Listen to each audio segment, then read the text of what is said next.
Hey everybody, I hope you're all doing well and staying healthy. I just wanted to take a minute to say hey and talk to you about getting to and from shop during this pandemic situation. I've been riding the CTA, both buses and L's down here from Rogers Park every day, to and from. I just wanted to kind of share some info about that and kind of looking at some of the differences of the CTA now versus what we've been used to in the past. My favorite way of getting to shop, obviously, first is my bike.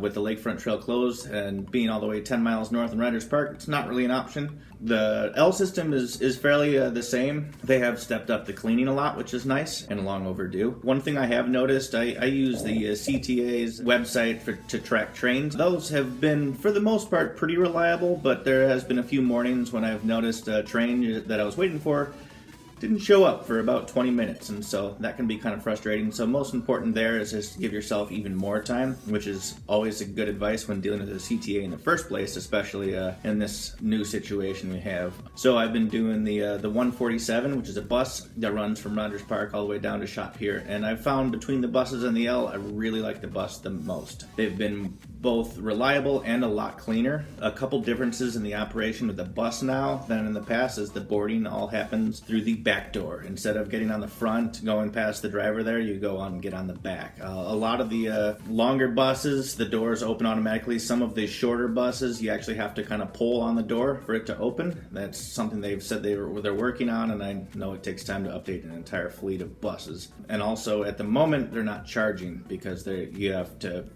where you put your transit card there aren't any of those installed on the backs yet, and so for the moment those have been free. I'm sure they're working their way to just getting those installed as fast as they can. Overall, the buses I've found to be clean and safe and reliable. With the social distancing on both the L train and the buses, ridership being down, it's a lot easier. There's been only a few times when I found myself on a bus that I'd even somewhat describe as crowded. We'll start to get there more, I'm sure, but they do have capacities set for the buses at this time. Once they reach a certain capacity, I believe for the different lengths it varies. For the longer buses it's something like 25, and for the shorter buses it's a smaller number. All that stuff's available on the CTA's website. I would definitely check that out, as we start to think about taking the bus or the train again. And again, giving yourself more time, because this is already an issue. It's definitely worth doing now. But overall, it does seem kind of daunting, the concept of being on a train with a bunch of people. And this situation does seem a bit much, but with masks and with the distancing and with the cleaning, I found it to be pretty safe and pretty